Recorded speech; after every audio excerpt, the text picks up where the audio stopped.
ಹಸಿರೆಲೆ ಗೊಬ್ಬರ ಅನ್ನೋದು ತುಂಬ ಇಂಪಾರ್ಟೆಂಟು. ನಮ್ಮ ಭೂಮಿಲಿ ನಮಗೆ ಭೂಮಿ ಯಾವ ಸ್ಟೇಜಲ್ಲಿ ಇರುತ್ತೆ ಅಂತ ಗೊತ್ತಿಲ್ಲ.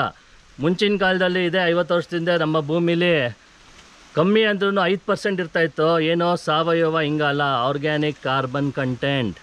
ನಮ್ಮ ರೆವಲ್ಯೂಷನ್, ಗ್ರೀನ್ ರೆವಲ್ಯೂಷನ್ ಆದಾಗ ಪುಣ್ಯಾತ್ಮರು ಯಾರು ಬಂದು ಹಾಳು ಮಾಡೋಕ್ಕೆ ಬಂದರೋ ಗೊತ್ತಿಲ್ಲ, ಬಂದು ನಮ್ಮ ದೇಶನೆಲ್ಲ ಹಾಳು ಮಾಡೋಕ್ಕಿದ್ದಾರೆ.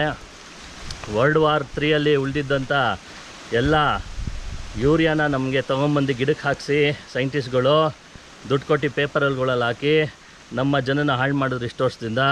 ಅದು ಹಂಗೆ ಪರ್ಸೆಂಟೇಜ್ ಜಾಸ್ತಿ ಆಗ್ತಾ ಫುಲ್ಲು ಹಾಳಾಗೋಯ್ತು. 5% ಇರೋ ಅಂಥದ್ದು ನಮ್ಮ ದೇಶದ ನಾಟಿ ಹಸು ಯಾವುದೋ ಎಲ್ಲ ನಾಟಿ ತಳಿಗಳನ್ನೆಲ್ಲ ಇವರು ಮಾಯ ಮಾಡಿಸಿದ್ರು.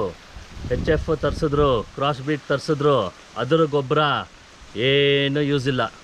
ನಮ್ಮ ನಾಟಿ ಹಸುವಿನ ಹೊಟ್ಟೆಲಿರೋ ಅಂಥ ಮೈಕ್ರೋ ಆರ್ಗ್ಯಾನಿಸಮ್ಸು ತುಂಬ ಒಳ್ಳೆ ಮೈಕ್ರೋ ಆರ್ಗ್ಯಾನಿಸಮ್ಸ್. ಹಾಗಾಗಿ ಆ ಕೊಡೋ ಅಂಥ ಗೊಬ್ಬರ ನಾವು ಯೂಸ್ ಮಾಡ್ತಾಯಿದ್ರಿ. ಮುಂಚಿನ ಕಾಲದಲ್ಲಿ ಏನೂ ಆಗ್ತಾ ಇರಲಿಲ್ಲ, ಬರೀ ದನದ ಗೊಬ್ಬರ ಹಾಕಿ ಫಸ್ಟ್ ಕ್ಲಾಸಾಗಿ ಬೆಳೆ ತೆಗಿತಾಯಿದ್ರು. ಇವತ್ತಿನ ದಿನ ನಾಟಿ ಹಸುನೂ ಇಲ್ಲ, ಈ ಕಡೆ ಭೂಮಿ ಫಲವತ್ತತೆಯೂ ಇಲ್ಲ. ಸೊ ಹಾಗಾಗಿ ನಾವು ಮಾಡಬೇಕಾಗಿರೋದು ಇಷ್ಟೇ. ಕ್ವಿಕ್ಕಾಗಿ ಒಂದು ಸಮರಿ ಕೊಡ್ತೀನಿ. ಎಕರೆಗೆ 25 kg ಸೆಣಬು, ಡಯಂಚ, ಹಪ್ಸೆಣಬು ಮತ್ತು ಡಯಂಚ ಅಂತ ಬರುತ್ತೆ. ಅದೆರಡು ಸೇರಿ 25 kg. ಡಯಂಚ ಸಿಗಲಿಲ್ಲ ಅಂದರೆ ಬರೀ ಸೆಣಬು ಸಿಕ್ಕರೆ ಬರೀ ಸೆಣಬು ಹಾಕಿ, ಸೆಣಬು ಸಿಗಲಿಲ್ಲ ಬರೀ ಡಯಂಚ ಸಿಗುತ್ತೆ ಅಂದರೆ ಡಯಂಚ ಹಾಕಿ. ಇದೆರಡನ್ನೇ ಹಾಕಬೇಕು. ಏನಕ್ಕಂದರೆ ಹುರುಳಿ, ಅಲಸಂದೆ, ಉದ್ದು ಮತ್ತು ಬೇರೆ ಎಲ್ಲ ನವಧಾನ್ಯಗಳ್ನ ಹಾಕಿ ಮಾಡ್ಬೋದಾ ಅಂತಾರೆ. ಖಂಡಿತ ಮಾಡ್ಬೋದು. ಬಟ್ ನಮ್ಮ ಪ್ರೋಗ್ರಾಮಲ್ಲಿ 5 ವರ್ಷದಿಂದ ನಾವೇನೆಲ್ಲ ಮಾಡ್ಕೊಂಬಂದಿದ್ದೀರಿ, ಈ ಎರಡು ಹಪ್ಸೆಣಬು ಮತ್ತು ಡಯಂಚ ಇದು ತುಂಬ ಸ್ಟ್ರಾಂಗು. ಇದೇ ಮ್ಯಾಕ್ಸಿಮಮ್ ನೈಟ್ರೋಜನ್ ಫಿಕ್ಸ್ ಮಾಡೋದು. ಎಲ್ಲ ದ್ವಿದಳ ಧಾನ್ಯನೂ ನೈಟ್ರೋಜನ್ ಫಿಕ್ಸ್ ಮಾಡುತ್ತೆ. ಹಂಗಂತ ನಾವು ಎಲ್ಲ ದ್ವಿದಳ ಧಾನ್ಯ ಹಾಕೋದು ಬೇಡ. ಯಾಕಂದರೆ ಎಷ್ಟೊಂದು ಹುಟ್ಟೋದಿಲ್ಲ, ವೇಸ್ಟ್ ಆಗುತ್ತೆ. ಪ್ಲಸ್ ಮ್ಯಾಕ್ಸಿಮಮ್ ನವಧಾನ್ಯ ಇದು ನೈಟ್ರೋಜನ್ ಫಿಕ್ಸ್ ಮಾಡೋಂಥದ್ದು ಗೊಬ್ಬರದ ಗಿಡ ಅಂತಲೇ ಕರೀತಾರೆ. ಯಾವುದನ್ನ ಅಂದರೆ ಹಪ್ಸೆಣಬು ಮತ್ತು ಡಯಂಚ. ಹಪ್ಸೆಣಬು ಡಯಂಚಾನೇ ಹಾಕಬೇಕು. ದಯವಿಟ್ಟು ಅರ್ಥ ಮಾಡ್ಕೊಳ್ಳಿ. 6 ತಿಂಗಳಿಂದ ನಾನು ಹೇಳ್ತಾಯಿದ್ದೀನಿ, 5 ವರ್ಷದಿಂದ ಹೇಳ್ತಾಯಿದ್ದೀನಿ. ಜೂನ್ ಜುಲೈಯಲ್ಲೇ ಏನಕ್ಕೆ ಮಾಡಬೇಕು ಅಂದರೆ ಮಳೆಗಾಲದಲ್ಲಿ ನಮಗೆ ಝೀರೋ ಮೇಂಟೆನೆನ್ಸ್. ಒಂದು ಸತಿ ಎರಚ್ಬಿಟ್ಟು ರೋಟೋವೇಟ್ರ್ ಹೊಡೆದ್ಬಿಟ್ರೆ ಆರಾಮಾಗಿ ಎಲ್ಲ ಅದಾಗದೇ ಬೆಳೆಯುತ್ತೆ. ನಿಮ್ಮ ಭೂಮಿ ಎಷ್ಟು ಫಲವತ್ತಿದೆ ಅಂತ ನೀವು ಅರ್ಥ ಮಾಡ್ಕೊಬೇಕಂದ್ರೆ ಈ ಡಯಂಚ, ಸೆಣಬು ನಾವು ಎರಚಿ ಏನು ಮಳೆಗಾಲದಲ್ಲಿ 45 ದಿನ ಬಿಡಬೇಕು. ಹೂವು ಬರೋ ಟೈಮಲ್ಲಿ ನಾವು ಅದನ್ನು ತಿರ್ಗಾ ರೋಟೋವೇಟ್ರ್ ಮಾಡಿಸ್ಬೇಕು.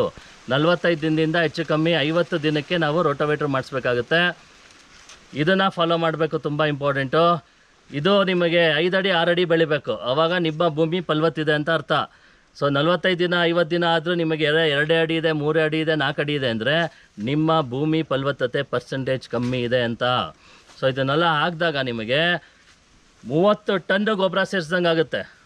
ಈ ದ್ವಿದಳ ಧಾನ್ಯ ಬೇರುಗಳಲ್ಲಿ ನಿಮಗೆ ರೈಸೋಬಿಯಮ್ ಅನ್ನೋಂಥ ಒಂದು ಬ್ಯಾಕ್ಟೀರಿಯಾ ಸೇರಿಕೊಂಡು ಅದು ನಿಮಗೆ ನ್ಯಾಚುರಲ್, ನೋಡಿ ಎಷ್ಟು ಚೆನ್ನಾಗಿ ಮಾಡಿದ್ದಾರೆ ದೇವರು.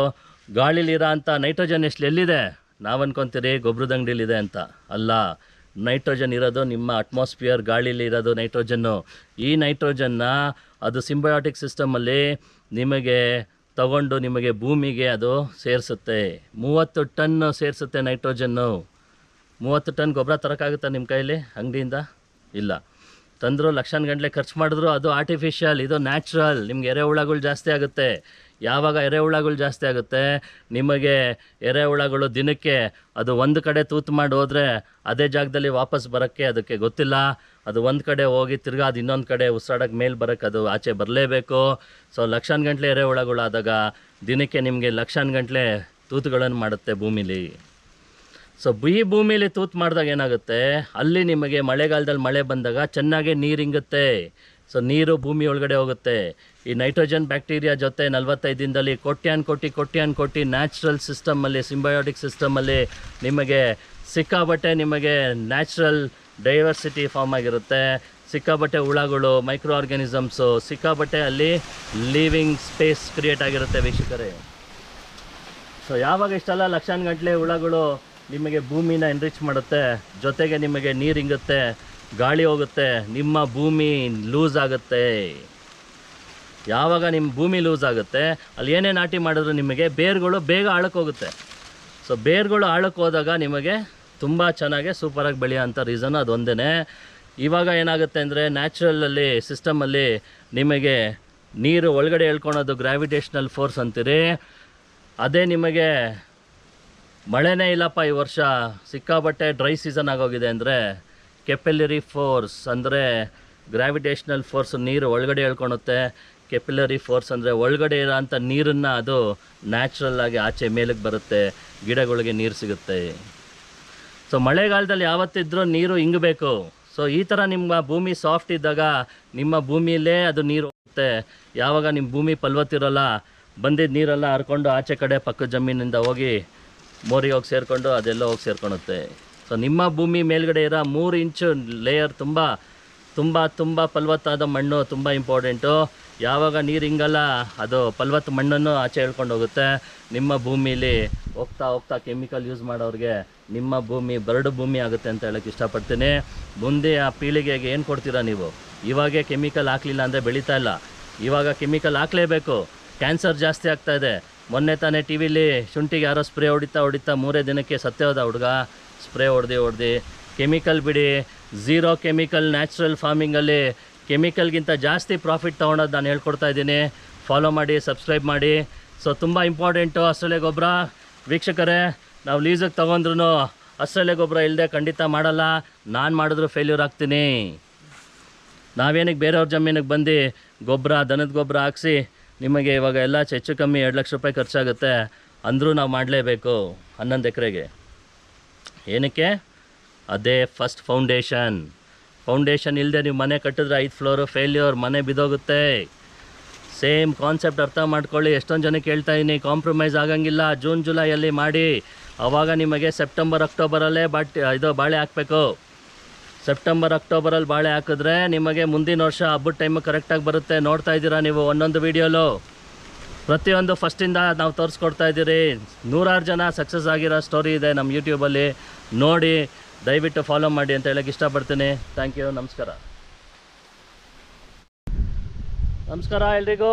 ಇವತ್ತಿನ ದಿನ ಜೂನು. ನಾನು ಎಲ್ಲರಿಗೂ ಹೇಳ್ತಾ ಇರ್ತೀನಿ, ತುಂಬ ಇಂಪಾರ್ಟೆಂಟು. ಜೂನ್ ಜುಲೈ ನೀವು ಹಸಿರೆಲೆ ಗೊಬ್ಬರ ಮಾಡಲೇಬೇಕು. ಪದ್ಧತಿ ಫಾಲೋ ಮಾಡಲಿಲ್ಲ ಅಂದರೆ ಗ್ಯಾರಂಟಿ ಫೇಲ್ಯೂರ್ ಅಂತ ನಾನು ಯಾವಾಗಲೂ ಹೇಳ್ತಾ ಇರ್ತೀನಿ. ಎಷ್ಟೊಂದು ಜನ ಸರ್ ನಾವು ಲೀಸಿಗೆ ಮಾಡ್ಕೊಂಡಿದ್ದೀರಿ, ನಾವು ಯಾಕೆ ಬೇರೆಯವ್ರ ಭೂಮಿ ಉದ್ಧಾರ ಮಾಡಬೇಕು ಅಂದ್ಕೊಳೋದು ತುಂಬ ತಪ್ಪು. ನಾವು ಬೇರೆಯವ್ರ ಭೂಮಿ ಉದ್ಧಾರ ಮಾಡೋಕ್ಕೆ ಬಂದಿಲ್ಲ, ನಾವು ಉದ್ಧಾರ ಮಾಡೋಕ್ಕೆ ಬಂದಿದ್ದೀರಿ ಅಂತ ಅಂದ್ಕೊಳ್ಳಿ. ಭೂಮಿ ತಾಯಿನ ಉದ್ಧಾರ ಮಾಡ್ತಾಯಿದ್ದೀರಿ. ತುಂಬ ತಪ್ಪು ಮಾಡ್ತಾಯಿದ್ದಾರೆ ಜನ. ಬೇರೆಯವ್ರ ಭೂಮಿ ಆದರೆ ಏನಂತೆ, ನಾವು ಮಾಡ್ತಾ ಇರೋದು ನಾವು ಭೂಮಿಲಿ ಕಾಲು ಹೆಜ್ಜೆ ಇಟ್ಟ ಮೇಲೆ ಅದು ನಮ್ಮ ಭೂಮಿ ಅಂತ ನಾವು ಅಂದ್ಕೊಬೇಕು ಯಾವಾಗಲೂ. ಇವಾಗ ನಾವು ಗಂಗಾಧರ್ ಅವ್ರದ್ದು 11 ಎಕರೆ ಸ್ಟಾರ್ಟ್ ಮಾಡ್ತಾಯಿದ್ದೀರಿ. ಸೊ ಹಾಗಾಗಿ ಇವತ್ತಿನ ದಿನ 24ನೇ ತಾರೀಕು ಜೂನ್. ಇವತ್ತು ನಾವು ಸ್ಟಾರ್ಟ್ ಮಾಡ್ತಾಯಿದ್ದೀರಿ. ಏನು ಸ್ಟಾರ್ಟ್ ಮಾಡ್ತಾಯಿದ್ದೀರಿ ಅಂದರೆ, ಇಲ್ಲಿ ಮುಂಚೆ ಮಾಡ್ಕೊಂಡಿದ್ದು ಅದಾದಮೇಲೆ ಕೇರಳದವ್ರು ಮಾಡ್ಕೊಂಡಿದ್ರು. ನೋಡ್ಬೋದು, ಇಲ್ಲಿ ಫುಲ್ಲು ಎಲ್ಲ ನೇಂದ್ರ ಹಾಕಿ ಸಿಕ್ಕಾಪಟ್ಟೆ ಕೆಮಿಕಲ್ ಹಾಕಿ ಚೆನ್ನಾಗಿ ಹಾಳು ಮಾಡಿರ್ತಾರೆ ಭೂಮಿನ. ಸೊ ಅದನ್ನು ನಾವು ಇವಾಗ ತಿರ್ಗಾ ಇಮಿಡಿಯೇಟಾಗಿ ಮಾಡಬಾರ್ದು. ಸೊ ಇದೊಂದು 4 ವರ್ಷ ತೆಂಗಿನ ಮರ ಇದೆ. ಸೊ ಇದ್ರ ಮಧ್ಯೆ ನಾನು ತೋರಿಸ್ತೀನಿ ಇವಾಗ ಕಂಪ್ಲೀಟು. ವೀಕ್ಷಕರೇ, ತುಂಬ ಇಂಪಾರ್ಟೆಂಟು, ನೆಗ್ಲೆಕ್ಟ್ ಮಾಡಬಾರ್ದು ಯಾರದೇ ಭೂಮಿ ಆಗಿರಲಿ. ನಾವು ಇದಕ್ಕೆ ಇವಾಗ ಹಸಿರೆಲೆ ಗೊಬ್ಬರ ಮಾಡ್ತೀವಿ. 11 ಎಕರೆ ಇದೆ. ಆಮೇಲೆ ಎಕರೆಗೆ 3 ಟ್ರ್ಯಾಕ್ಟರ್ ಲೋಡ್ ದನದ ಗೊಬ್ಬರ ಹಾಕಲೇಬೇಕು. ತುಂಬ ಇಂಪಾರ್ಟೆಂಟು. ಸೊ ಇದನ್ನೆಲ್ಲ ತೆಗಿಸ್ತೀರಿ ಪ್ರತಿಯೊಂದು. ಇವಾಗ ನೋಡಿದ್ದೀರಾ, ಲಾಸ್ಟ್ ಇಯರಿಂದ ಪ್ರತಿಯೊಂದು ಫಸ್ಟಿಂದ ತೋರಿಸ್ತಾ ಇದ್ದೀರಿ. 25 ಎಕರೆ ನಾವು ಹೋದ ವರ್ಷ ಮಾಡಿದ್ದೆಲ್ಲ ಸಕ್ಸಸ್ ಆದಮೇಲೆ ಇವಾಗ ಸಿಕ್ಕಾಪಟ್ಟೆ ಕಾಲ್ಸ್ ಇರೋದ್ರಿಂದ ಈ ಸತಿ ತುಂಬ ವೀಕ್ಷಕರನ್ನ ನಾವು ಮೀಟ್ ಮಾಡಬೇಕು ಅಂತ ಈ ಸತಿ ನಾವು ಬರೀ 11 ಎಕರೆ ಮಾಡ್ತಾಯಿದ್ದೀನಿ. ಸೊ ಯೋಗೇಶ್ ಅವ್ರದ್ದು ಮಾಡಿದ್ದೆ, ಇವಾಗೆಲ್ಲ ಫಲ ಸ್ಟಾರ್ಟ್ ಆಗಿದೆ. ಕಟ್ಟಿಂಗ್ ಇನ್ನೊಂದು ತಿಂಗಳು 1.5 ತಿಂಗಳಲ್ಲಿ ಕಟ್ಟಿಂಗ್ ಸ್ಟಾರ್ಟ್ ಆಗುತ್ತೆ. ಸೊ ಇದ್ರದ್ದು ಒಂದು ರೌಂಡ್ ತೋರಿಸ್ತೀನಿ. 11 ಎಕರೆ ಪ್ಲಾಟು. ಸೊ ಸುರೇಶ್ ಅವರೇ ನಡೀಲಿ ಹೋಗೋಣ. ಸೊ ಇದರಲ್ಲಿ ತೆಂಗಿದೆ, ಬೌಂಡ್ರಿಲೆಲ್ಲ ಸಿಲ್ವರ್ ಇದೆ, ಟೀಕುಡ್ ಇದೆ, ಬೇವಿದೆ, ನಮ್ಮದು ನಾಟಿ ಬೇವಿದೆ. ಸೊ ಎಲ್ಲ ಥರ ಬೌಂಡ್ರಿಲಿ ಹಾಕಿದ್ದಾರೆ.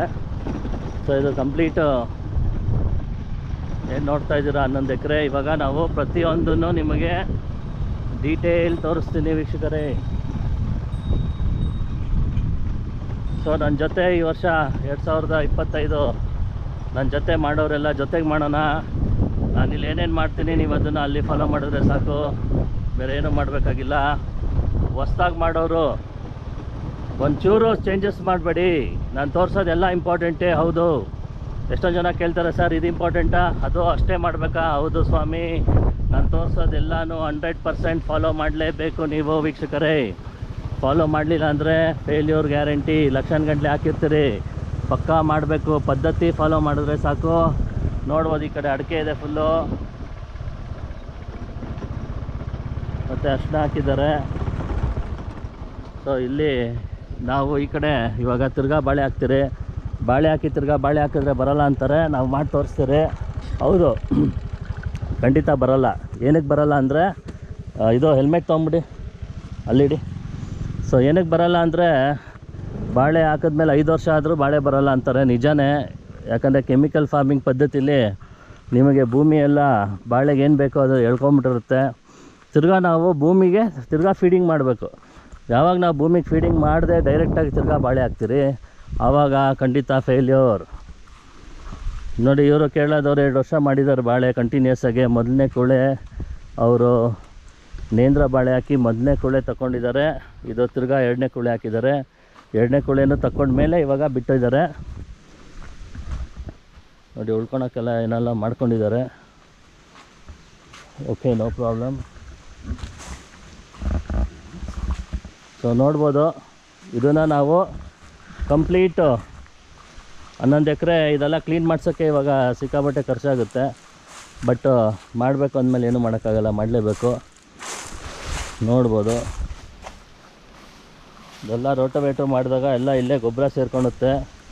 ಒಳ್ಳೆ ಕೆಂಪು ಮಣ್ಣಿದೆ ನೋಡಿ, ಎಷ್ಟು ಎತ್ತರ ಹೋಗ್ಬಿಟ್ಟಿದೆ. ಬುಡ ನೋಡಿ ಹೆಂಗಿದೆ, ನೋಡ್ಬೋದು.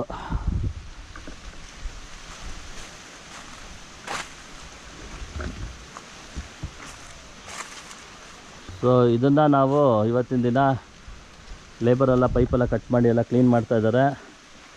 ಇವತ್ತು ಕಂಪ್ಲೀಟು JCB ತರಿಸಿ, ಟ್ರ್ಯಾಕ್ಟ್ರ್ ತರಿಸಿ ಇದೆಲ್ಲ ನೀಟಾಗೆಲ್ಲ ರೋಟೋವೇಟು ಮಾಡಿಸ್ತಾಯಿದ್ದೀರಿ. ಸುರೇಶ್ ಅವರೇ ನೋಡಿ, ಹೊಸ ಪರಿಚಯ ನಿಮ್ಗೆಲ್ಲರಿಗೂ. ಸುರೇಶ್ ಅಂತ ಭಾಳ ವರ್ಷದಿಂದ ನಮಗೆ 100% ನಂಬಿಕೆ ಇರೋಂಥವ್ರು, ನಮ್ಮ ರೈಟ್ ಹ್ಯಾಂಡ್ ಅನ್ಬೋದು. ಸೊ ನಾವು ಬೆಂಗಳೂರಲ್ಲಿ ಬಿಸ್ನೆಸ್ ಮಾಡೋವಾಗ ಜೊತೇಲಿ ಇರ್ತಿದ್ರು.